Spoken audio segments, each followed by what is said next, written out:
चमको सभी को गुड इवनिंग। आज से हम शुरुआत कर रहे हैं अपने सैंपल पेपर को सॉल्व करने की, है ना। नए साल की जो शुरुआत है वो सैंपल पेपर से करेंगे क्योंकि हमारे सिलेबस ही ख़त्म हो चुका है। क्या मेरी बात समझ में आती है? अगर सिलेबस ख़त्म नहीं हुआ था तो बच्चे चिंता करते सर सिलेबस कब ख़त्म करोगे। अब मैंने सिलेबस ख़त्म कर दिया तो टीचर चिंता कर रहा है बच्चा कब पढ़ाई शुरू करेगा, है ना। तो चिंता का दौर जो है वो चलता रहता है। थोड़ा सा इधर हो जाओ, मुझे मनीषा नहीं दिख रही, सो जाएंगे क्लास में तो पता नहीं चलेगा। आप थोड़ा सा इधर इधर इधर, हाँ बस ठीक है। सारे बच्चे हैं। चलो कौन नहीं आया पहले तो मुझे ये बताओ। ओम तो सभी आए ना, ऑलमोस्ट सब आए। ठीक, अनीश कहाँ है? हाँ हाँ सबकी ड्यूटी लगी हुई है भाई। इधर कह रहे बताओ नेचर ऑफ मैनेजमेंट क्या है जो हाईलाइट किया गया है अबव केस में। फटाफट से सारे बच्चे ध्यान देंगे। कृष्ण मूर्ति एक प्रोफेसर हैं किसके? मैनेजमेंट के, और मैनेजमेंट प्रिंसिपल को एक्सप्लेन किया है स्टूडेंट्स को सिग्निफिकेंस ऑफ मैनेजमेंट प्रिंसिपल्स के। In the next class professor ने आस्क किया है बताओ कैसे डिफरेंट मैनेजर्स का रोल। तो क्या है ये? Management as an art. कह रहे ये एक इंपॉर्टेंट पार्ट है मनी मार्केट का। इक्विटी शेयर क्या मनी मार्केट का होता है? नो। कैपिटल मार्केट का? Preference shares. तो आंसर क्या होगा? Commercial bill. नेक्स्ट कह रहे कौन से लेवल पे मैनेजरियल लेवल प्लानिंग की जरूरत पड़ती है? Very good. Next which of the following affect the capital budgeting decision. Capital budgeting decision को दूसरे नाम से क्या जानते हैं? Investment decision. क्या मेरी बात समझ में आती है? अब कौन कौन से पॉइंट है? हमने कहा 3 ही पॉइंट है, इन्वेस्टमेंट क्राइटेरिया, कैश फ्लो और रेट ऑफ रिटर्न। तो क्या आंसर होना चाहिए? हालांकि कुछ बच्चे तो ऑप्शन भी नहीं पढ़ते हैं ऑल ऑफ दिस के केस में। Which among the following is a feature of standard. अब मैं यहां से पीटना शुरू करूंगा, आप बताइए भाई साहब जल्दी। पहले तीनों सैंपल पेपर्स के एमसीक्यू ही कराऊंगा ताकि मैं जल्दी जल्दी पीट सकूं। स्टैंडर्ड जो बनाए जाते हैं उसका क्या फीचर होता है? सेटिंग अप स्टैंडर्ड, वो कंट्रोलिंग में भी होता है, प्लानिंग में भी होता है। उसके क्या फीचर होते हैं?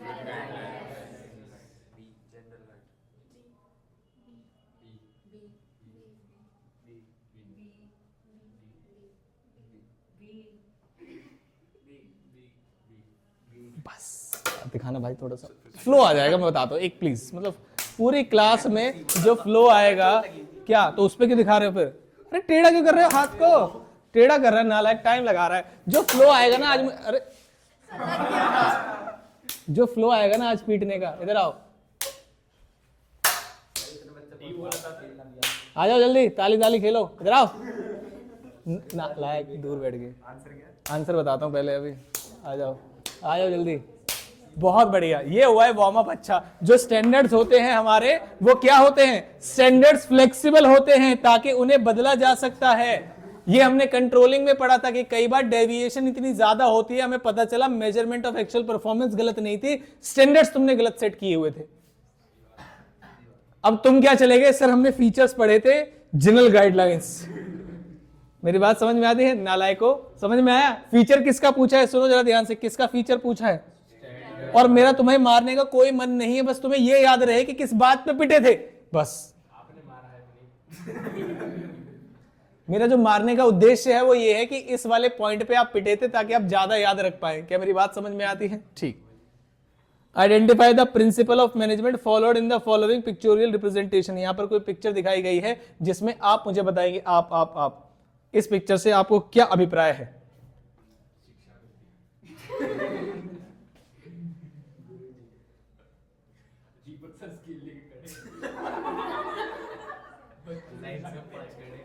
अच्छा, मैं 3 ईंट लगा के खड़ा हूंगा, बच्चे को बैठने के लिए नाला है। आप बताओ, 2 चीजें होती है, आपको क्या आता है और आप कैसे अप्लाई करते हैं क्वेश्चन में। यहां जो अब टेस्टिंग की जा रही है वो ये है कि किसी चीज को पढ़ के क्या समझते हैं और क्या अप्लाई करते हैं। आता तो सबको है, कुछ एक तो बताओ, तुक्का लगा दो। इक्विटी,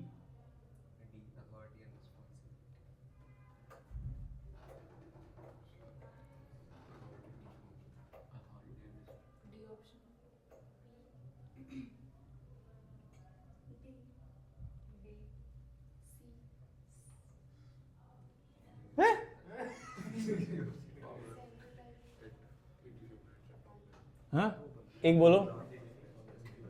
अरे बोलो नालायक। सी। अब नहीं पता क्या लग रहा है, मैंने अजीब रिएक्शन दी, आप तो वही होगा। अभी रुक जाओ, बताओ, अब बताओ। आप यहीं से मारूंगा फेंके, पीछे वालों से पूछो।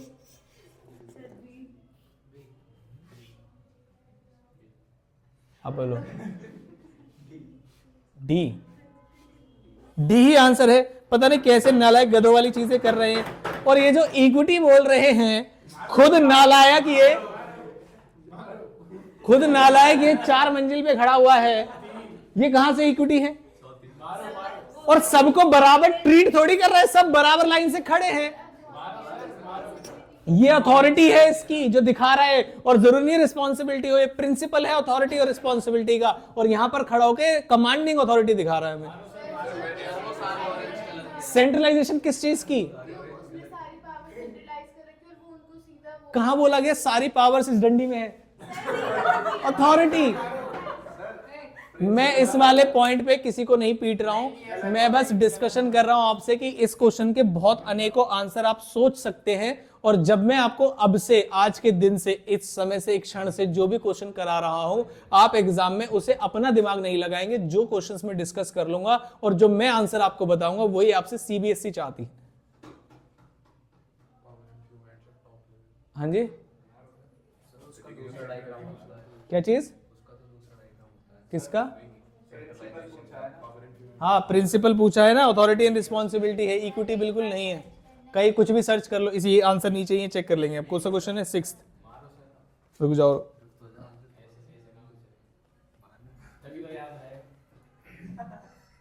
सिक्स्थ का आंसर क्या है? अब मैं पता है 6 का आंसर दिखाने लाया हूं ना, तो बच्चों का आंसर दिमाग पीछे रहता है कि इससे 7th का क्या था। पहले आपको ये दिमाग लगाना है, कह रहे the term of treasury bill can not be more than, कितने साल से ज्यादा का ट्रेजरी बिल नहीं हो सकता। नंदनी बताएंगे हमें। 1 ईयर ट्रेजरी बिल हो या कोई भी बिल हो, क्योंकि ये मनी मार्केट इंस्ट्रूमेंट्स हैं और ये शॉर्ट टर्म के लिए इस्तेमाल किए जाते हैं, तो सभी का जो टेन्योर है वो 1 साल से ही कम होता है। किसी का 30 दिन होता है, किसी का 90 दिन होता है, किसी का कुछ भी दिन, 364 भी हो सकता है, 365 भी हो सकता है, लेकिन क्या 1 साल से ज्यादा गया है किसी का भी? Answer is no. अब पता है क्या बोलोगे, हमारी मैडम ने तो इंस्ट्रूमेंट्स पढ़ाए ही नहीं, क्योंकि आए ही नहीं।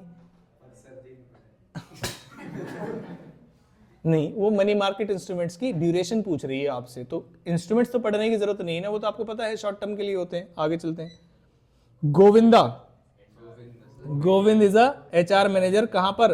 पवन कंस्ट्रक्शन लिमिटेड में। He paid an annual salary of कितने की? 10 लाख उसे मिले हैं। He is paid. He is also given company कितना? Shares at a price less than the market price. कह रहे which of the following method of compensation is use. अब ये मत कहना शेयर्स की बात हुई तो मुझे ई शॉप ढूंढना है, नहीं, आगे ऑप्शन में से देख रहे हैं कि कंपनी ने कौन सा मेथड उसे चूज किया है पे करने के लिए। तो पहली चीज टाइम बेस्ड पे दे रहे हैं प्लस इंसेंटिव दे रहे हैं, पहला पॉइंट ये हो सकता है। दूसरा, टाइम बेस्ड पे दे रहे हैं as well as performance based financial incentive दे रहे हैं। Performance based direct financial payment बनकर ये तो कुछ भी नहीं है, और time based direct financial payment ये भी नहीं, खाली इंसेंटिव तो है। अब ए और बी में से आपको आंसर बताना है, बताओ जरा, टाइम बेस्ड प्लस इंसेंटिव या परफॉर्मेंस इंसेंटिव है? जल्दी से बताइए फटाफट से, क्या बोले? बताओ बताओ जल्दी से। मुझे तो ए लग रहा है, किस किस को ए लग रहा है? तो इसका आंसर बी ही होना चाहिए। अभी क्रॉस चेक कर लेंगे इसको, ठीक है। Next, which of the following statement is false. इनमें से कौन सी स्टेटमेंट फॉल्स है? ध्यान से सुनना। एक a firm's business risk is lower, its capacity to use debt is high. अगर उसकी हमसे क्या बताना है? फॉल्स बताना है, ट्रू बताना है?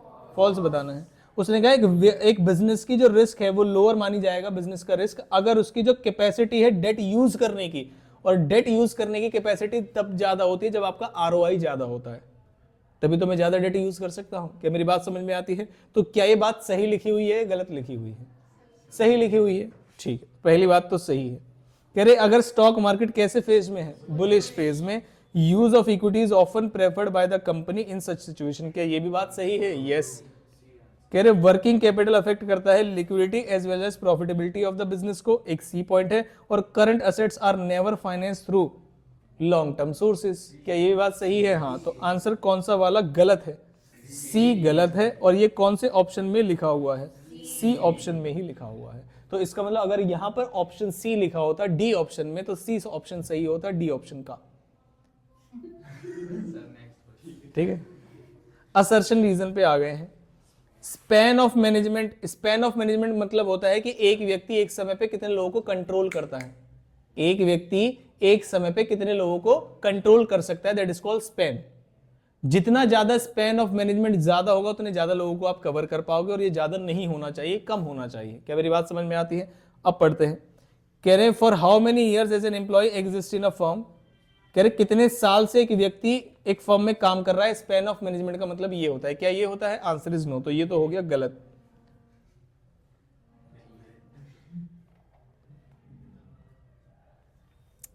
भाई गरीबी छा गई है एक तो चारों तरफ। नया फोन की तो यार ऐसी कोई जरूरत लगती नहीं मुझे, कॉल आ जाती है इसमें चली जाती है, ऐसी कोई दिक्कत नहीं है। Narrow span of management result in a tall structure whereas wide span of structure results in a flat structure. तो क्या ये बात सही है? Answer is yes. तो आंसर कौन सा वाला सही हुआ? ए इज फॉल्स और आर इज ट्रू। उसने कहा मेच्योरिटी पीरियड कॉल मनी का क्या होता है? सोच लो। 15 to 1 ईयर। ठीक। क्वेश्चन क्या पूछ रहा है जरा ध्यान से देखेंगे। Factor affecting the dividend decision which allows the neon bank to impose legal restriction, वो कौन सा है? तो क्या मुझे केस स्टडी पढ़ने की जरूरत है? क्वेश्चन में ये पूछ रहा है कि फैक्टर कौन सा वाला ऐसा है जो इफेक्ट करता है जिसमें एक बैंक रिस्ट्रिक्शन लगा रहा है किसी के ऊपर से। लीगल कंस्ट्रेंट बोलूं या कॉन्ट्रेक्चुअल कंस्ट्रेंट्स बोलूं? Contractual constraints. तो आंसर हो गया, और मुझे बिना केस स्टडी पढ़े आंसर लिख के मैं आगे चला जाऊंगा। मेरी बात समझ में आती है? रिक्वायरमेंट से ही क्वेश्चन खत्म हो जाएगा। उसके बाद नेक्स्ट फिर से स्टेटमेंट। और ये असर्शन रीजन वाले क्या आपको डाउट में डालते हैं? कभी कभी लगता है बोथ ए एंड बी सही है, लेकिन करेक्ट एक्सप्लेनेशन है या नहीं, इसमें डाउट आ जाता है। तो अलग से मैं आपके लिए बुकलेट बनवाऊंगा जिसमें सिर्फ असर्शन रीजन के ही क्वेश्चन होंगे, और बस वही पढ़ेंगे हम। मतलब असर्शन रीजन को अलग से प्रैक्टिस करेंगे। मेरी बात समझ में आती है? 3 असर्शन रीजन आपके एग्जाम में आते हैं, और अगर 3 नंबर पेपर में से कम हो जाए तो 92 वाला 89 पे आ जाएगा, 72 वाला 69 पे आ जाएगा, 52 वाला 39 पे आ जाएगा, 49 पे आ जाएगा। मेरी बात समझ में आती है? तो पूरा रेंज चेंज हो जाता है 3 नंबर से। ठीक है, next. National commission has a jurisdiction to entertain complaints where the value of goods is paid as consideration exceeds rupees कितना? 10 करोड़। सही बात है या गलत बात है? अब सारे बच्चे मेरे साथ समझ में आ रहा है आपको हम क्या पढ़ रहे हैं, कौन से चैप्टर से अचानक से क्वेश्चन आ रहे हैं? ठीक। If any of the parties are not satisfied by the order of national commission can appeal against such order, किसमें? सुप्रीम कोर्ट में। क्या सही लिखा हुआ है? Yes. Within a period of 30 days of such order. क्या ये भी सही लिखा हुआ है? यस। तो कौन सी वाली बात बोलो? क्या मेरी बात समझ में आती है? ठीक। Next. The government company has been doubling down its offer efforts to switch कितना? 100% इलेक्ट्रिक व्हीकल्स कितना? 2030। कह रहे अपने एफर्ट्स को डबल कर रहे हो कि 2030 तक जो हमारे क्या चीज है, व्हीकल्स है, वो पूरी इलेक्ट्रिक ही हो जाए। Many companies such as Tata Motors, Kinetic Motors, Maruti Suzuki, Honda Motors are already having EV models 2020 में जो लॉन्च कर रहे हैं। तो ये क्या चीज है बताओ जरा? स्ट्रेटेजी है। कह रहे एक मेजर डिटर्मिनेंट है ऑफ डिसीजन अबाउट डिविडेंड, इनमें से कौन सा ऐसा है जो डिविडेंड का मेजर? अब देखो ये बात बड़ी खास बात है, ऑल ऑफ दीज तो नहीं हो सकते ना, क्योंकि क्वेश्चन ने क्या पूछा है? मेजर डिटर्मिनेंट पूछा है। एक चीज कौन सी है? अब देखो फैक्टर्स अफेक्टिंग तो मेरे हिसाब से सारे ही हैं। अब यहां सवाल आता है कि सीबीएसई के हिसाब से मेजर कौन सा है। अब मैं आपका एक बार मत जानना चाहता हूं, बोल के बताना, एबीसीडी मत बताना।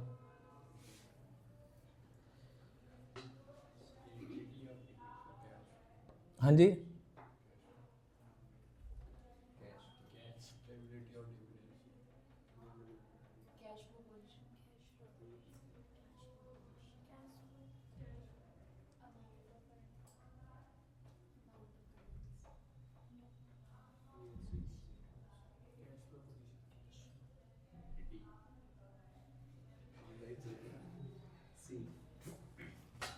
जो सीबीएसई के हिसाब से बच्चों आपको आंसर लिखना है, आप सभी बच्चे अपने हिसाब से सही बोल रहे हैं, लेकिन आप ध्यान रखिएगा कि जब सीबीएसई के हिसाब से आप आंसर देंगे तो उसे अमाउंट ऑफ अर्निंग्स में देंगे।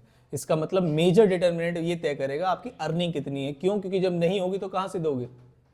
लॉजिक समझ में आया? कैश फ्लो पोजीशन कम है तो आप कम दे सकते हो, ज्यादा है तो ज्यादा दे सकते हो, बट अगर अमाउंट ऑफ अर्निंग 0 है तो क्या आप डिसीजन लोगे डिविडेंड कितना बांटना है? Answer is yes. तो मेजर जो डिटरमिनेंट है वो तय करता है पहले अर्निंग कितनी है आपकी, नहीं है तो नहीं दोगे।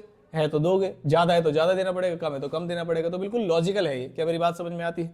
आगे, marketing planning covers various important aspect including the plans for increasing the level of production, promotion of products etcetera, specify action programs to achieve these objectives. मैंने कहा ठीक है, क्या ये बात सही बोली गई है, इसमें कुछ गलत बात नहीं लग रही है। Standardisation is a process of classification of products into different किस्में, ग्रुप्स में, on the basis of some of its important characters such as quality. क्या ये स्टैंडर्डाइजेशन का है या ये किसी और चीज में होता है? ग्रेडिंग। वो किस में होता है? ग्रेडिंग। तो इसका मतलब ये चीज गलत है, क्योंकि हम बांटते हैं वो किस में बांटते हैं? ग्रेडिंग। स्टैंडर्डाइजेशन में तो हम स्टैंडर्ड सेट करते हैं क्वालिटी के, ना कि प्रोडक्ट को बांटते हैं, क्लासिफाई करते हैं। तो क्या ऑप्शन इसमें, ए ऑप्शन इसमें सही है, जिसमें 1 is correct and 2 is not correct. मेरी बात समझ में आ रही है? ठीक है। आपको क्वेश्चन पढ़ते समय आपके मत कुछ और हो सकते हैं, और हमें 20 में से 20 स्कोर करने हैं पहले तो एमसीक्यूज में, हमारे मत कुछ भी हों। तो आपको 15 क्वेश्चन ऐसे मिल जाएंगे जिसमें आपको डाउट नहीं होगा, लेकिन 5 क्वेश्चन 110% ऐसे मिलेंगे जिसमें आपको कुछ और आंसर लग सकता है और सीबीएसई को कुछ और आंसर लग सकता है। और उसी के लिए हमने सभा बुलाई है कि मैं आपको क्वेश्चन करा रहा हूं, आपका पूरा फोकस यहां पर होना चाहिए। जो भी हम सैंपल पेपर करेंगे आप उसे घर पे जाके, क्योंकि आंसर इसमें मार्क होंगे, अब एक बार उसे रीड जरूर करेंगे। मेरी बात समझ में आ रही है? ये नहीं क्लास में कर लिया और हो गया, घर पे जाके जरूर पढ़ेंगे उस क्वेश्चन को दोबारा, कि दोबारा आपका दिमाग क्या कहता है, और आंसर फिर देखेंगे। मेरी बात समझ में आती है? ठीक। If there is a plan to increase the production, then more labor, more machinery, more will be required. This step in process of planning will involve organization of labor and purchase of machinery. Identify the step of planning process being discussed in the above. अब आप पढ़िए, मुझे ऐसा लगता है ये उन्हीं question में से एक है जिसमें आंसर कुछ भी हो सकता है, डिपेंडिंग अपॉन आपकी अंडरस्टैंडिंग क्या है क्वेश्चन को पढ़ के।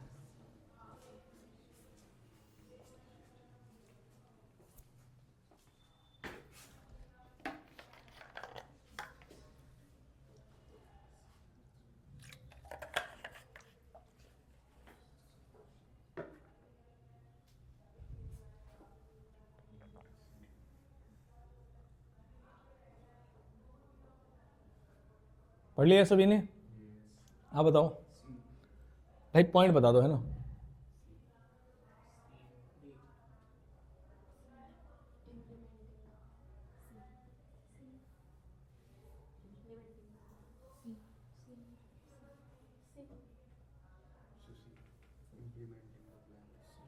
सारे बच्चे ताली बजाओ अपने लिए, बहुत बढ़िया पॉइंट बताया आपने। बस बस बस बस, मुझे पता है कभी कभी मौका मिलता है। चलो, क्वेश्चन क्या था एक बार दोबारा से समझा दो।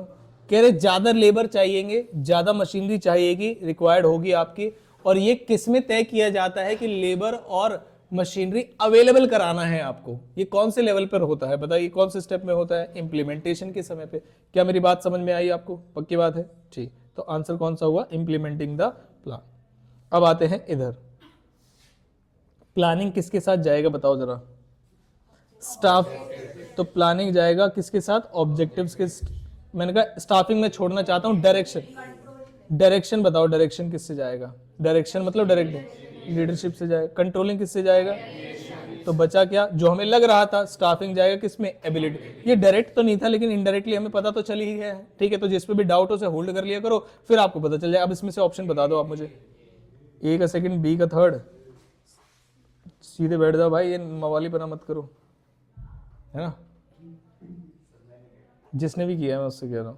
Other things remaining the same if the fix operating cost is high. आप बताओगे, बस आ रहा हूं। Firm would opt to raise finance from. कहीं से मुझे आवाज आई और वो पिटेगा बहुत अभी। बोलो, तुमने नहीं बोला?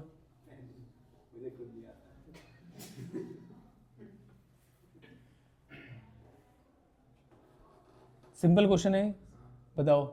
इक्विटी से। अगर उसकी ऑलरेडी फिक्स कॉस्ट क्या है? हाई है। तो अगर क्वेश्चन ये होता कि किससे पैसा नहीं लेगा, तो आंसर क्या हो जाता? डेट। क्या मेरी बात समझ में आती है? तो अभी वो किससे पैसा लेगा? इक्विटी शेयर, क्योंकि उसमें फिक्स कॉस्ट नहीं होती, फिक्स फाइनेंशियल जो हर साल देनी पड़ती है। नेक्स्ट, कह रहे this one of the standards क्या होते हैं? क्या आपको याद रहेगा? अच्छा, एक ही उसमें 2 बार आ गया क्या? ये टेस्ट कराने के लिए कि क्या बच्चों को याद है। तो मैंने अभी एमसीक्यूज पे रोक दिया और मैं अगले क्वेश्चन सैंपल पेपर की तरफ चलता हूं। इसके भी पहले एमसीक्यूज ही करेंगे। ये एक और एमसीक्यू है आपका 2024-25 के हिसाब से ही है। कह रहे in order to enter into a profession, यानी कि एक एमसीक्यू आपको नेचर से मिलेगा। सुनो ना यार ध्यान से, एक एमसीक्यू आपको नेचर ऑफ मैनेजमेंट से मिलने वाला है, जो हम आइडिया लगा पा रहे हैं सैंपल पेपर से। मेरी बात समझ में, जब भी हम कोई प्रिडिक्शन करते हैं किसी पेपर को लेके, कोई जब मैं करूं या कोई और टीचर कर रहा है या किसी और क्लास के लिए की जा रही है, दैट मीन्स हम उनके पेपर को एनालाइज करते हैं, पेपर कैसे आते हैं। मेरी बात समझ, तो नेचर से एक एमसीक्यू दिख ही रहा है कि प्रोफेशन में एंटर करने के लिए किसी व्यक्ति को एजुकेशनल डिग्री लेनी पड़ेगी, किसी क्लियर करना पड़ेगा एग्जामिनेशन। तो आपको बताना है कौन सा फीचर है, बताइए मैनेजमेंट का।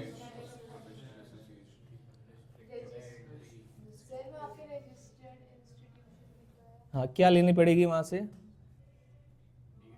क्या लेनी पड़ेगी वहां से, डिग्री लेनी पड़ेगी। तो क्या लगता है आपको? नहीं, डिग्री रिस्ट्रिक्टेड एंट्री ही होगा कि अगर आपको किसी उसमें, देखो देखो क्या लिखा हुआ है, अगर थोड़ी सी भी इंग्लिश भी ठीक हो ना तब भी कोई दिक्कत ना हो। इन ऑर्डर टू, अगर प्रोफेशन में आना है तो डिग्री चाहिएगी, और वहां क्या लिखा हुआ है, एंट्री। मेरी बात समझ में आती है? कहो तो क्रॉस चेक कराऊं या समझ में आ गया? क्रॉस चेक करो नालायक हो। देखो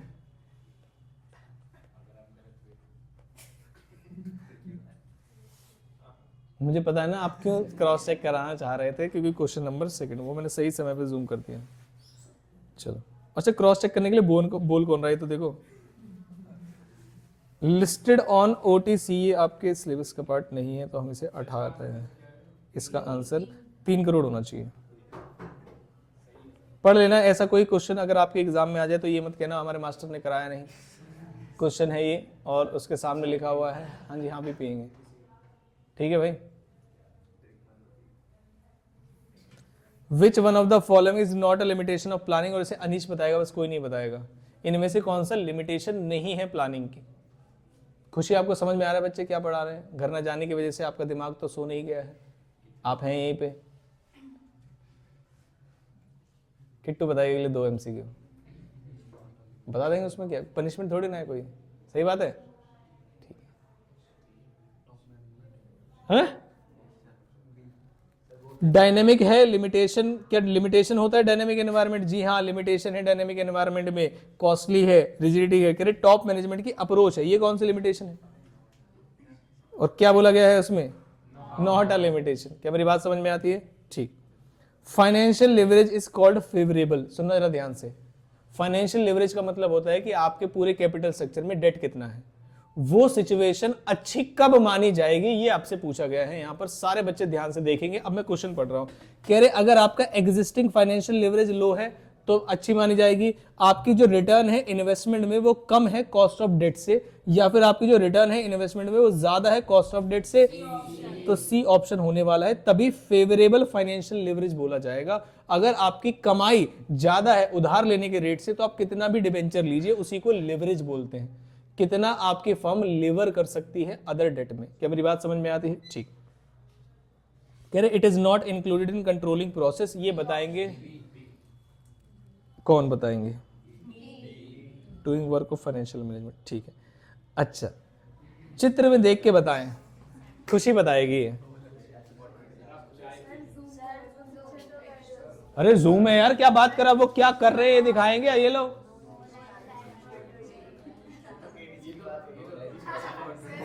कल से ब्रेक नहीं दूंगा, आज देखो।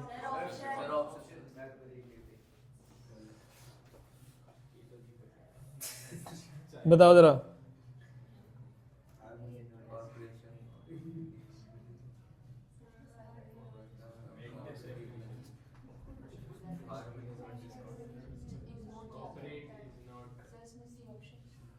कॉपरेशन नॉट इंडिविजुअलिज्म, मुझे तो गलत लग रहा है ये वाला पॉइंट। अभी करा दो, सी ही लग रहा है। आप बताओ, आप बताइए, आप बताओ। पढ़ने वाला थोड़ी है।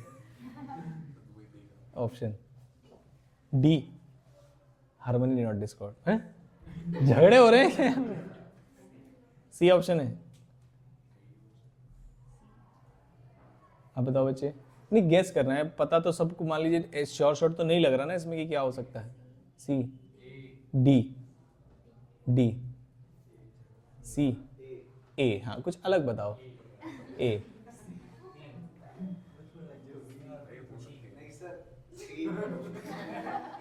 अब चेक करते हैं सी वाले सी हैं या मेंटल वाले मेंटल हैं, ठीक है। तो 6 क्वेश्चन में देखेंगे हम।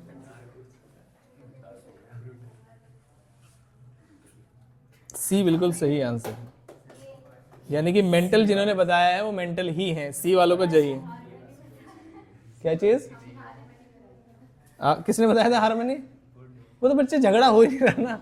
हार्मनी नॉट डिस्कॉर्ड वर्ड का मतलब वहां पे कोई फाइट हो रही है, उसको अवॉइड करने के लिए आप कुछ कर रहे हो।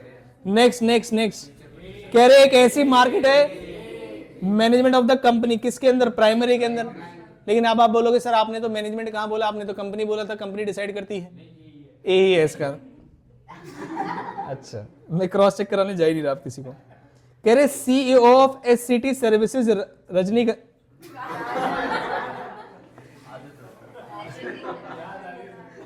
नहीं भाई मैं खाता नहीं हूँ सच में, नहीं खाता नहीं हूँ मैं सच में। इस बात पे तो आप मतलब बिलीव कर सकते हो मुझ पे, मैं नहीं खाता भाई गुटखा उटका, है ना। हाँ ऐसे भी, और मैं बोलते समय भी तो दांत वात में होता ना कहीं गुटखा, ऐसे बोलते हैं तो वो अलग से पता चल जाता है, ऐसे भी हो सकता है। मैं नहीं खाता भाई, छोड़ दिया अब। चलो, आरजे कंपनसेशन इंक्लूड्स क्या चीज?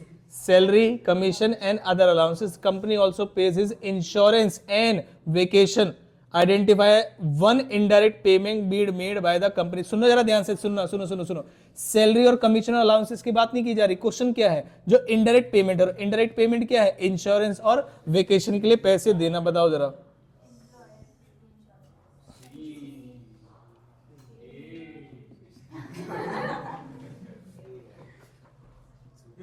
इसको तो मुझे चेक कराने जाना पड़ेगा। आप बताओ।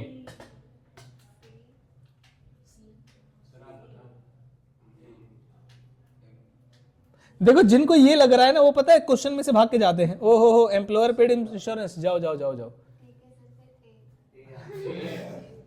सी किनको लग रहा था कि सी आंसर है? क्योंकि वो हो सकता है।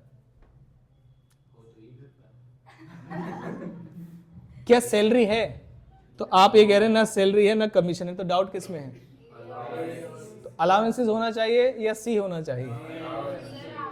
मुझे अलाउंसेस लगता है। हाँ मैंने तो नहीं बोला बच्चे आप मानो, ये सीबीएसई ऑथराइज आंसर्स हैं, और अगर इसमें कोई अलग आंसर हुआ और जिस क्वेश्चन में डाउट है तो मैं ये नहीं बोलूंगा मैं ही जो कह रहा हूँ वही सही है। जहां सीबीएसई का मत अलग चला जाता है, कहीं कोई किसी सीबीएसई के ही सैंपल पेपर है, आप ऐसा मान के चलिए, ठीक है। तो कौन सा क्वेश्चन था? इससे पहले कौन सा क्वेश्चन देखा था? ये 9th है।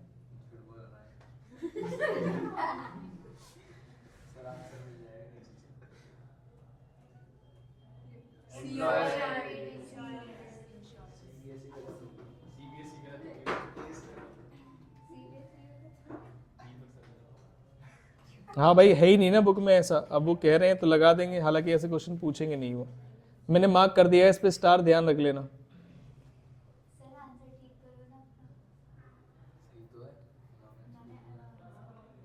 ठीक है,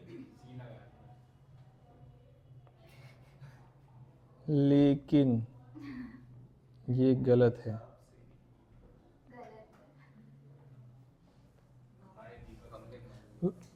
विच of the following statement is true? इनमें से कौन सी बात सही? कह रहे टैक्स रेट जब ज्यादा होगा तो डेट रिलेटिवली कॉस्टलियर हो जाता है, महंगा हो जाता है। क्या ये बात सही है गलत है? गलत है भाई, ये वाली बात। मुंडी हिला रहे नालायक को पीटूंगा पकड़ के।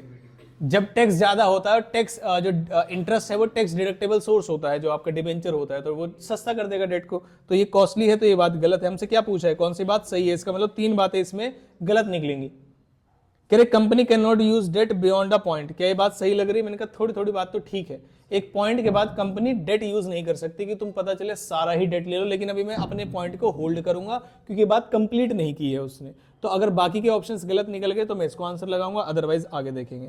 कह रहे for maximising shareholders wealth debt can be use to pay up to a level if ROI is greater than the cost of debt. कह रहे अगर आरओआई ज्यादा है कॉस्ट ऑफ डेट से तो इक्विटी शेयर होल्डर्स को उसका फायदा होगा। क्या ये बात सही है? हाँ।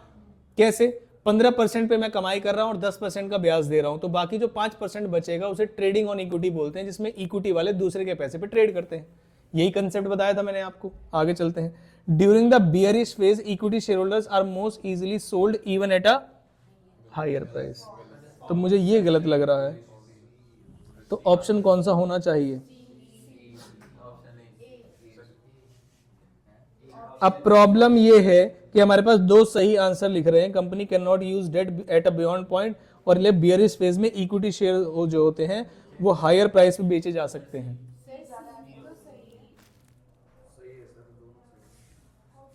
तो हमसे क्या पूछा है? तो सारे ही करेक्ट है, एक ही गलत है ना बस, क्वेश्चन गलत है। मैं इसे क्रॉस कर देता हूं बिना उनका आंसर देखे। कारण क्या है? या तो ये नॉट ट्रू का होना चाहिए था, तब सही आंसर दे सकते थे हम, और पहली लाइन में हमें मिल गया था। ये पॉइंट गलत है। क्या मेरी बात समझ में आती है? तो ये क्वेश्चन ही गलत है।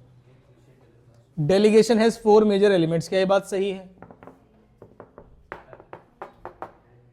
इसे भी सोच रहे हैं। अथॉरिटी, रिस्पॉन्सिबिलिटी, अकाउंटेबिलिटी, कितने एलिमेंट्स हुए? 3। डेलीगेशन इज, अच्छा पता है ये तो उसने क्वेश्चन दिया है आसान करने के लिए। बच्चे कह रहे हैं यार ये तो हमने पढ़ा ही नहीं। उसने आसान करने के लिए दिया था कि भाई 3 ही एलिमेंट होते हैं। Delegation is necessary so that the top level management can get enough time to relax in that time. ये देखो नालायक, तो क्या आंसर होगा? सब गलत, सब गलत है इसमें, ऑप्शन ही नहीं है। अरे चेक क्या करेगा इसमें? रिलैक्स नहीं कर सकते, यहां पर फोकस करते हैं वो कोर एरियाज पर, रिलैक्स थोड़ी करते हैं। टॉप मैनेजमेंट रिलैक्स नहीं करने के लिए करते हैं इसको, वो कोर एरियाज पर फोकस करने के लिए काम करते हैं। तो दोनों ही पॉइंट्स गलत हैं। अरे ऑप्शन भी सही है, देखो, both incorrect. Which of the following is not a function of SEBI? इनमें से सेबी क्या नहीं करता? रजिस्टर करता है क्या ब्रोकर्स को? यस। ट्रेनिंग करता है क्या इंटरमीडिएट्स के? फंक्शन ऑफ सेबी में पढ़ा था। कंट्रोल करता है इनसाइडर ट्रेडिंग? यस। क्या नहीं करता? नालायक, सी कौन बोला था ना, मारूंगा। प्राइसिंग ऑफ सिक्योरिटीज सेबी क्यों करेगा? इनसाइडर ट्रेडिंग को कंट्रोल नहीं करता, उसमें हमने फंक्शंस में पढ़ा हुआ है। नालायक।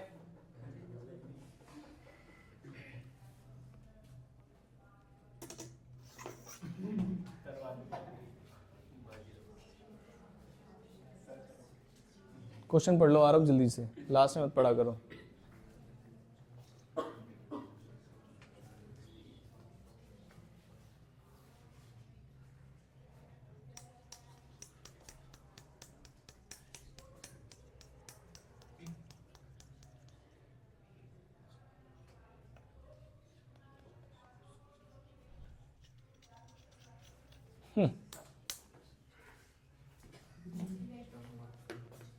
नॉर्म्स का मतलब क्या होता है? Rules and regulation. तो क्या आंसर होगा? कह रहे एक statement under consumer protection act 2019, consumer is also, consumer includes any user of goods if such is made with the approval of buyer. कह रहे कंज्यूमर प्रोटेक्शन एक्ट के हिसाब से बायर के अप्रूवल के बाद जो उसे यूज कर रहा है उसे भी कंज्यूमर बोलते हैं। क्या ये बात सही है या नहीं है? ऐसा क्या कंज्यूमर प्रोटेक्शन एक्ट में कहीं लिखा हुआ है? Answer is no. तो कंज्यूमर की परमिशन के बाद मान लीजिए कंज्यूमर ने रिटेल पर्पस के लिए ले लिया या पर्सनल पर्पस के लिए ही लेना पड़ता है?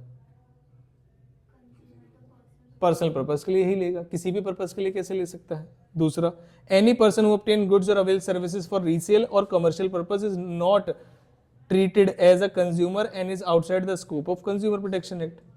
क्या ये भी बात सही है? तो मुझे ये वाली बात ज्यादा सही लग रही है। ऊपर वाली बात किसी को सही लग रही है क्या? ऐसा कहीं एक्ट में तो नहीं पढ़ा हमने। इंटरप्रिटेशन निकालेंगे तो कुछ भी निकल सकती है, एक्ट में नहीं पढ़ा तो हम एक्ट की बातों पे जाना चाहेंगे। इसका मतलब second is correct and 1 is incorrect. Last में जब हम इसके पास जाएंगे तो 13th क्वेश्चन को मुझे बताना देखेंगे ताकि आप 14th ना देख पाए। आगे, अ सैनिटाइजर, यहां से पढ़ूं क्या? What will be the last step of the activity being followed by the manager? क्या कह रहे हैं? हमें इंक्रीज करनी है प्रॉफिट बाय, यानी ये किसकी बात कर रहे हैं? प्लानिंग की। और प्लानिंग का कौन सा स्टेप होता है? ये स्टेप नंबर 1। क्या इसकी बहुत सारी केस स्टडीज की हुई है हमने? यस। तो लास्ट वाला कौन सा होगा? अब कोई बच्चा अगर रिक्वायरमेंट ना पढ़े तो क्या कहेगा? ये टीचर ने बताया हुआ है कि अगले साल में जितना प्रॉफिट चाहते हैं वो सेटिंग ऑब्जेक्टिव होते हैं, तो पहले वाला पॉइंट होता है। आगे, विच of the following is not an objective of financial planning? इनमें से क्या ऑब्जेक्टिव नहीं है फाइनेंशियल प्लानिंग का?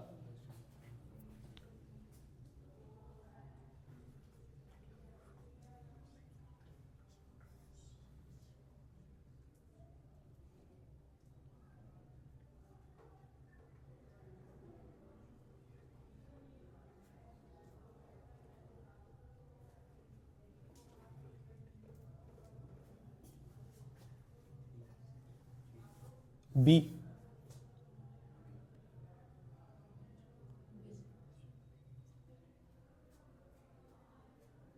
किसी को ए और बी में डाउट जा रहा है? नहीं, क्या आंसर होना चाहिए? बी। सारे हैं, इसमें कोई नेगेटिव बात है ही नहीं। नेक्स्ट कह रहे packaging refers to designing and developing the label to be put on the package. Package के ऊपर जो लगाना है डिजाइन और उसका जो लेबल है उसी को पैकेजिंग बोलते हैं। क्या मेरी बात सही है या गलत है? पैकेज होना चाहिए या प्रोडक्ट होना चाहिए था यहां पर? कह रहे पैकेजिंग का मतलब है डिजाइन करना है और डेवलप करना है लेबल जो उसके ऊपर लगेगा, तो ये तो गलत बात है।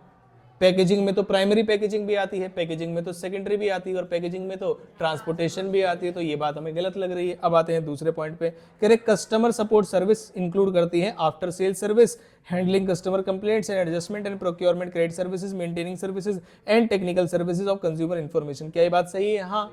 तो कौन सी वाली बात आपको सही लग रही है? इसको भी हम एक बार क्रॉस चेक करेंगे, अभी नहीं लेकिन 4 क्वेश्चन के बाद। कह रहे it involves application of high order thinking skill, सारी इंग्लिश इंटेलेक्चुअल। याद करो जब पढ़ाया था मैंने बताया था इंग्लिश आप से बाहर चली जाए तो ऑप्शन क्या होता है? Mental access. 18th पॉइंट कह रहे एक ऑर्गेनाइजिंग का है, एक स्टाफिंग का है, एक डायरेक्टिंग का है। मुझे आपसे ऑप्शन सुनना है। ऑप्शन नीचे।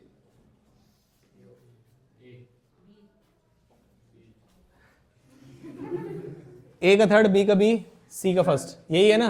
देखो ऑर्गेनाइजिंग का मतलब क्या होता है? Assigning of duty. डायरेक्टिंग का मतलब लीडिंग इन्फ्लुएंस। स्टाफिंग का मतलब ये है। तो फर्स्ट का थर्ड किसके अंदर है?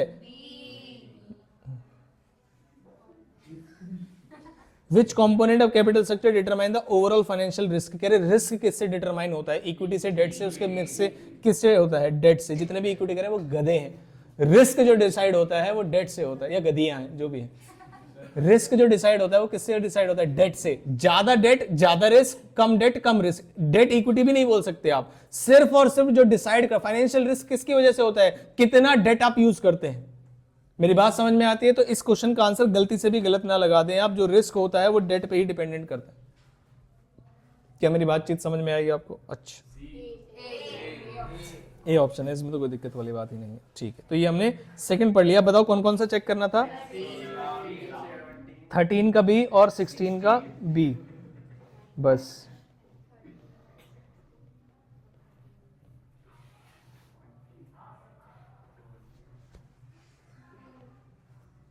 थर्टीन का सी है, कह रहे बहुत सही है। अभी 13 को चेक करेंगे। और दूसरा कौन सा है? 16 का तो ठीक है। एक बार 13 पे जाते हैं वापस। उन्होंने क्या आंसर बोला है 13 का? सी कौन सा वाला पॉइंट था? 13। बातें मत करो भाई, कहते दोनों ही सही है, तो हम भी सही लगाएंगे। हाँ बिल्कुल हो सकता हूँ भाई, उसमें क्या बात है। मैं गलत क्यों हूं इसमें मैं ये बता रहा हूं, क्योंकि एक्ट में कहीं ऐसा नहीं हुआ। हमने बायर की definition as per consumer protection act last page पे बिल्कुल अलग से लिखी हुई है। मेरी बात समझ में? तो हम एक्ट के हिसाब से चले तो ये गलत है, कानून के हिसाब से चले। तो अब हम सीबीएसई के हिसाब से चलते हैं। और सीबीएसई क्या कहता है? दोनों ही सही है। इसके भी देखो रीजन है, फालतू के रीजन तो आप दे सकते हो कि भाई बच्चे क्या नाम है दवाई लेके गए पिताजी और बच्चा बीमार पड़ गया था और वो गलत दवाई दे दी थी उसने। ऐसे भी तो हमने केस स्टडीज पढ़ी है। तो इंटरप्रिटेशन निकालोगे अगर आप तो सही लिखा हुआ है, लेकिन क्या लॉ इंटरप्रिटेशन से चलता है? आंसर इज नो, वो तो जो लिखा हुआ है उससे चलता है। तो हमें कोई दिक्कत वाली बात नहीं चेंज करने में। अब आ जाते हैं लास्ट पे। कितने क्वेश्चन है बस इसमें? 20 बस। केस स्टडी आज कराऊं या अगली क्लास में?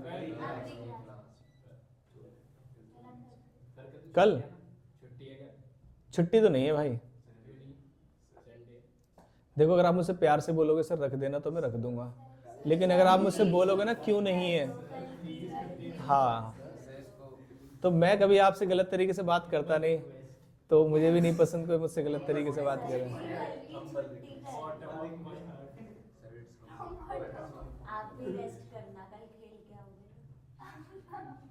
और जो पूरे साल तुम खेल रहे हो हमारे साथ उससे तो नहीं थके, है ना? चलो हाँ देखो जो दूसरा खेल रहा है वो भी आ गया, सारे प्लेयर जाग गए। चलो मैंने एक रील डाली है, उसे देखना आज लोग जाके, आप लोग। नहीं तो किसने बोला?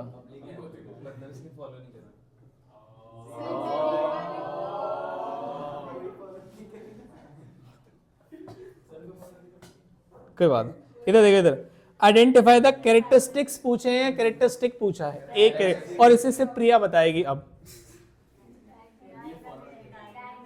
कोई बात नहीं भाई, मैंने कभी बोला नहीं किसी से जबरदस्ती। सर आपने एक्सेप्ट नहीं करा था जो प्राइवेट फॉलो बैक नहीं किया, एक्सेप्ट नहीं किया था तो मुझे बोल देते, तुम बुरा क्यों मान गए?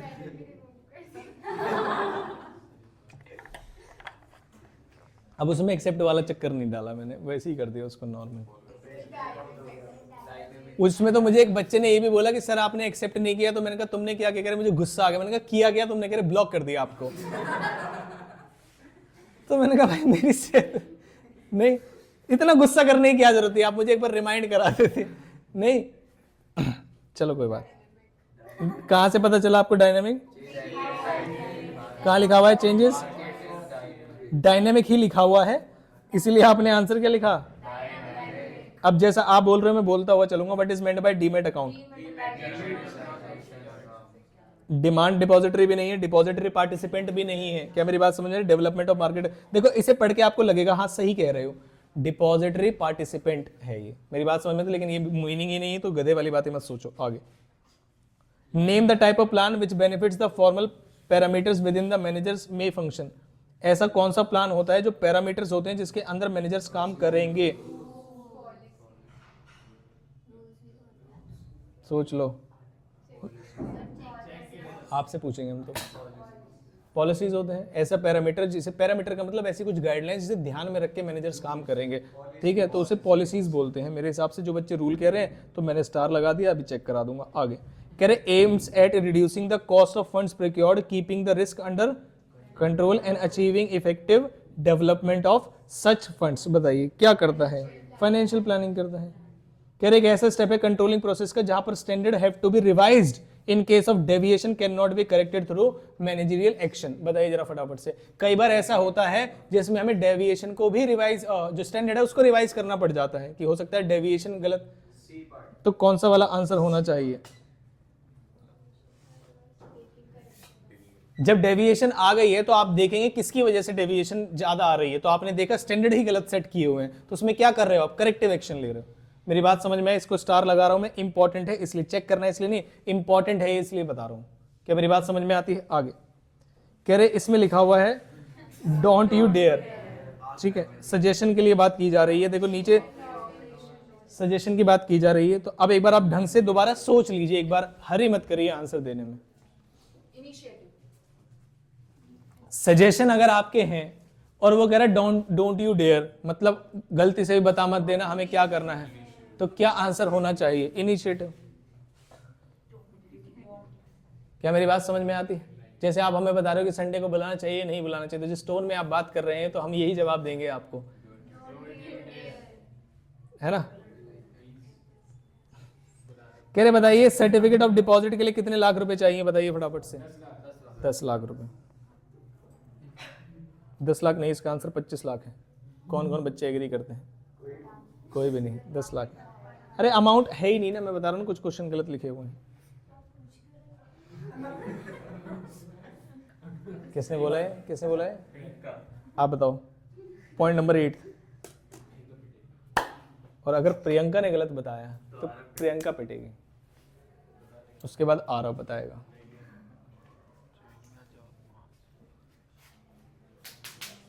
क्वेश्चन पढ़ो सारे बच्चे।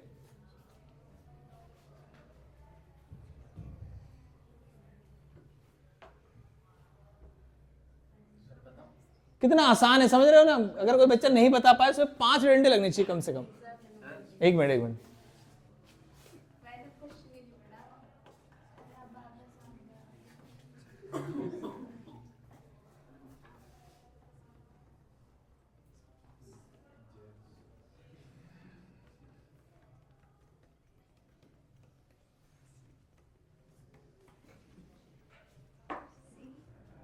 सी, जब हम किसी को अपनी जॉब दिखाते हैं तो उसे क्या बोलते हैं?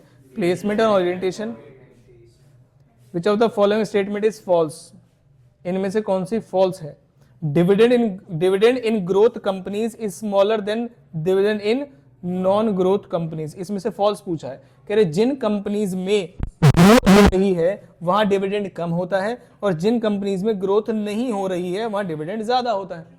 क्या ये बात सही है? हाँ, जहां ग्रोथ हो रही है तो वो पैसे को बचा के रखेंगे और इन्वेस्ट करेंगे। पूरा पढ़ाया बच्चे ने 2 मिनट में गोबर कर दिया। देखो कह रहा है गलत, पानी भर गया होगा।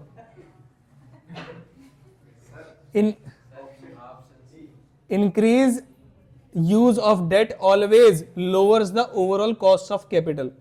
ऑलवेज कह रहे डेट जब आप इस्तेमाल करते हैं तो ऐसा जरूरी है कि हमेशा कॉस्ट ऑफ कैपिटल ज्यादा कम हो जाएगा, तो ऑलवेज तो नहीं होता। डेट जब आप इस्तेमाल करते हो तो कॉम्बिनेशन से ओवरऑल कॉस्ट कम तो हो जाती है, लेकिन हमेशा ऐसा हो ऐसा जरूरी नहीं है। इस बात पे मुझे संदेह है। अगर इसके अलावा कोई क्लियर कट बात गलत निकल गई तो एक अलग बात है, अदरवाइज मेरा ऑप्शन यही होने वाला है। कह रहे financial planning is not equivalent to or a substitute for financial management.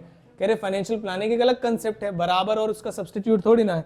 Financial planning includes both short term as well as long term planning. तो इसका मतलब बी गलत है, और किसकी वजह से गलत है बताओ? सी की, बी ऑलवेज की वजह से। तो मेरा ऑप्शन क्या होना चाहिए? ऑप्शन सी जो है वो सही कह रहा है कि ऑप्शन नंबर बी गलत बात है, तो ऑप्शन नंबर बी आपका सही आंसर है, जो कि सी ऑप्शन में दिया हुआ है। Delegation leads to effective management. क्या ये बात सही है? हाँ। Delegation empowers the employees by providing them with the chance to use their skill, gain experience and develop themselves for higher। तो क्या ये सारी बातें सही लग रही है आपको? हाँ। कह रहे स्टॉक एक्सचेंज कब स्टैब्लिश हुआ था बताओ जरा, सिक्योर से भी। Temptation is a food joint in imperial, मैं पढ़ता जा रहा हूँ। Which financial decision has been discussed in the above case. क्या कहना चाह रहे हैं वो? कह रहे it is becoming popular among the student and working people due to healthy on the go dishes like menu, जैसे कि पनीर रैप और जो भी है। इट हैज, क्वेश्चन पढ़ लें। चिकपी, यही करते रहे, क्वेश्चन पर नहीं पढ़ रहे। It is now decided to open 2 new branches in other parts of Bengaluru. बताइए जरा, 2 नई ब्रांच खोलना चाहते हैं। लॉन्ग टर्म इन्वेस्टमेंट डिसीजन है।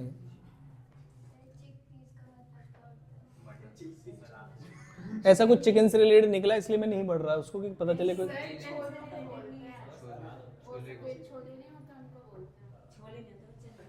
चिकपी सैलेड, ग्रिल्ड सैलेड, अच्छा ठीक है। मैंने तो कुछ गलत बोला ही नहीं, मैंने कहा निकल सकता है कुछ गलत, ऐसे बोला मैंने। ठीक है, आप पर्सनल क्यों ले गए? क्या तुम चिकपीस हो? चलो, statement number 1 and statement number 2, आप बताओ चिकपी।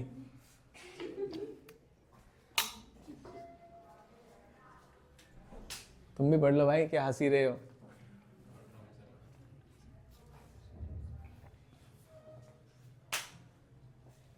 लेकिन देखो इंग्लिश में वर्ड होता है तो कितना ठीक लगता है, नहीं? चिकपी लिखा हुआ है, बोलने में भी कितना अच्छा लग रहा है। अभी बोलो सफेद मटर, क्वेश्चन पढ़ी है ना? हाँ? मुर्गे के बच्चे हैं? क्वेश्चन पढ़ लो नालायको।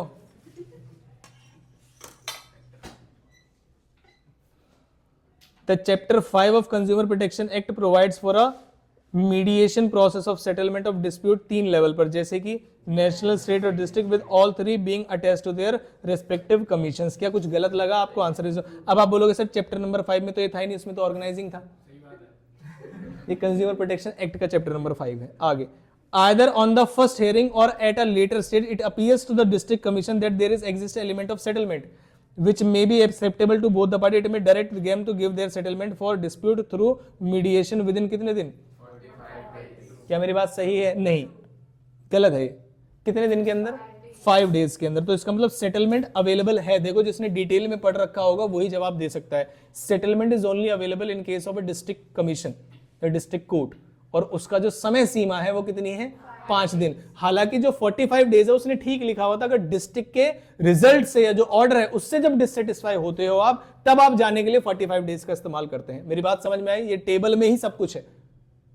आगे, तो क्या ऑप्शन सही लग रहा है? Option 2 is correct and 1 is not correct. नालायक, डी कौन बोल रहा था? नहीं, इसने बोला था डी, इसने बोला था गधे ने। हाँ, एक बार गलती हुई है, और अब ये बिना गलती करे 14वां क्वेश्चन बता देगा, नहीं तो ये पिटेगा। रॉक्स है भाई, रॉक्सी कहाँ है?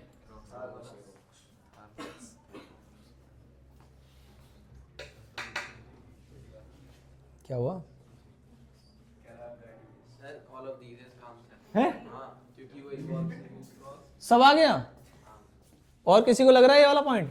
क्योंकि ऑल ऑफ दी, अब मैं आराम से पूछूंगा बस भाई इसका ऑल ऑफ दीज है, कुछ और एक बार पढ़ो क्वेश्चन को। ऑल ऑफ दीज है, बाकी सारे बच्चों को भी यही लग रहा है। अब मैं एक बार पढ़ता हूं और फिर इनसे पूछूंगा बात कहां लिखी हुई है। Wants to increase their market share 4.5% से नेक्स्ट 2 इयर्स में, spent a lot of money. Lot of money है तो मतलब ह्यूज कॉस्ट है, तो ये मिल गया मुझे। Collect important facts, environment took a lot of time, तो क्या टाइम वाला भी है, आंसर इज। और जब 2 मिल गए हैं तो ऑल ऑफ दीज होगा ही। फाइनेंशियल मैनेजमेंट जो है रिस्क को कंट्रोल में रखता है, डेवलपमेंट। कोई बात नहीं भाई, जब मैं टेस्ट लूंगा तब बात करूंगा। 20 में से 19 क्वेश्चन में लिखूंगा ऑल ऑफ दीज।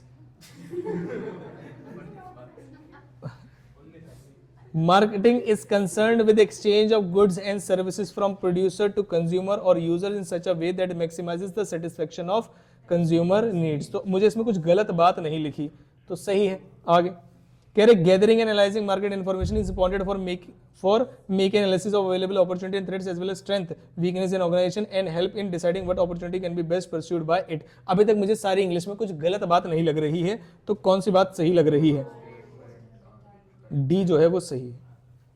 विमल पान मसाला, विमल मसाला भाई, विमल पान मसाला ही होता है। इज अ मैन्युफैक्चर, इधर सुन लो नालायक कौन कह रहा है आदत है? आरव, बताओ भाई क्या आंसर होगा इसका? सोचना क्या है तुम्हें, खाना थोड़ी पान मसाला। 1 मिनट रुक जाओ बस, पान मसाला वाला तो बता दोगे तुम। मैं खाता हूँ, मैं मतलब मैं खाता हूँ।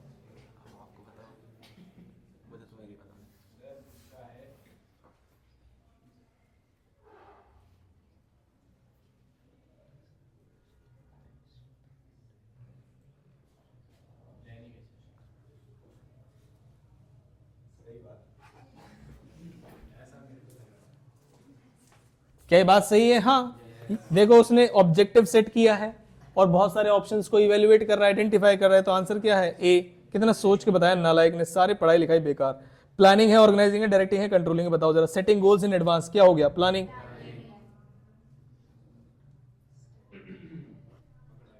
बताओ जरा फटाफट से।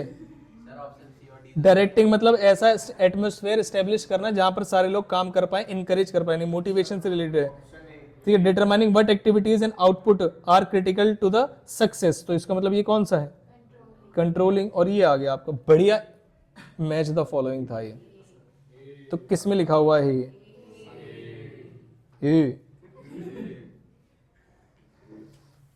तुम पढ़े लिखे गवार हो, पता है तुम्हें।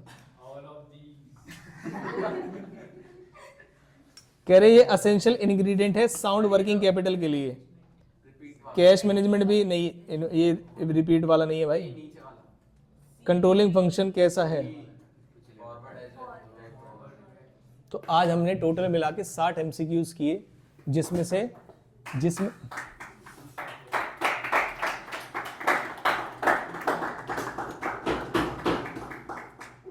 अभी सिलेबस बाकी है, जिसमें से मुझे ऐसा लगता है कि 60 में से 10 क्वेश्चन हमें ऐसे मिले कि अगर हम डायरेक्टली एग्जाम में चले जाएं तो हमें डाउट में डाल सकते हैं, और जब आप बोर्ड्स में जा रहे हैं तो आपको एक भी क्वेश्चन डाउट में नहीं छोड़ना, क्योंकि एमसीक्यू में फ्री के मार्क्स होते हैं। उसमें कोई राइटिंग स्किल चेक नहीं की जाएगी आपकी, कोई एनालिटिकल स्किल चेक नहीं की जाएगी। मैं आपको बता रहा हूँ, आपको कंसेप्ट सारे आते हैं, और जो डाउटफुल क्वेश्चन होंगे वो मैं पहले ही डिस्कस कर चुका हूँ। असर्शन रीजन के लिए अलग से एक बुकलेट बनवाऊंगा आपके लिए, जो मैं क्वेश्चन कराऊंगा, तो वहां पर भी आपका कुछ डाउट खत्म हो जाएगा। हाँ जी, एमसीक्यू में ज़्यादा नहीं, जितनी क्लास में करा दूंगा उतना बहुत है। असर्शन रीजन में ज़्यादा प्रॉब्लम आएगी, वो बार बार आप स्क्रीन से ना देख के आप उसे प्रिंट करा के ही, मैं प्रिंट करवा के ही दे दूंगा अगर आप बोलोगे तो, लेकिन आप पढ़ के असर्शन रीजन की प्रैक्टिस करके जाएंगे। हम केस स्टडी आपको अच्छी अब ठीक ठाक इसलिए लगती होगी क्योंकि हमने प्रैक्टिस ज़्यादा की है उसकी। एमसीक्यूज भी आपको समझ में आते होंगे। 2 चीज़ें, एक तो आप मक्कार हैं, आसानी से पढ़ के बता सकते हैं, कुछ लिखना नहीं पड़ेगा। दूसरा, समझ में भी आते होंगे और हमने किए भी हैं, हर एक चैप्टर के साथ उसके एमसीक्यूज किए हैं ऑलमोस्ट सभी चैप्टर के। मेरी बात समझ में? तो बस किसकी प्रैक्टिस नहीं की हमने? असर्शन और रीजन की, और इसीलिए वो डाउट में चला जाता है। हालांकि 2 स्टेटमेंट लिखी हुई है, डाउट बस तब जाना चाहिए जब आपको ये समझ में ना आए कि इसकी करेक्ट एक्सप्लेनेशन है या नहीं। Both statements are true but R is not the correct explanation of this. बस उस वाले पॉइंट में आपको डाउट जाना चाहिए, अदरवाइज डाउट नहीं जाना चाहिए। ट्रू फॉल्स में तो डाउट नहीं जाना चाहिए। और एक मैच द फॉलोइंग का इतना सुंदर क्वेश्चन था कि जिसने डायरेक्टली कोई भी आंसर नहीं दिया है आपको। मेरी बात समझ में आती है? यानी इन डिटेल अगर आपको कीवर्ड्स पता होंगे चैप्टर के, तभी आप कर पाएंगे क्या मेरी बात समझ में आती है? पक्की बात है। अगली क्लास में इसकी केस स्टडीज करें या ऐसे ही कुछ और एमसीक्यूज करें? पहले बताओ, पहले एमसीक्यूज ही प्रैक्टिस कर लो। बताओ 20 सैंपल पेपर मतलब? एक लिंक का मैम ने दिया था, उसमें 20 सैंपल। वही जो मैंने आपको भेजा। हाँ पूछो, तो याद नहीं। कौन से सैंपल पेपर में? 20 में से 18 या 17 ढूंढ दोगे अभी? ये लो। हाँ क्या पूछ लेना, चलो अलग से, वो देखो बेचारा चिंता हो गया उसे। चलिए अगली क्लास में मिलेंगे आपसे, बंद कर दीजिए इसको, धन्यवाद।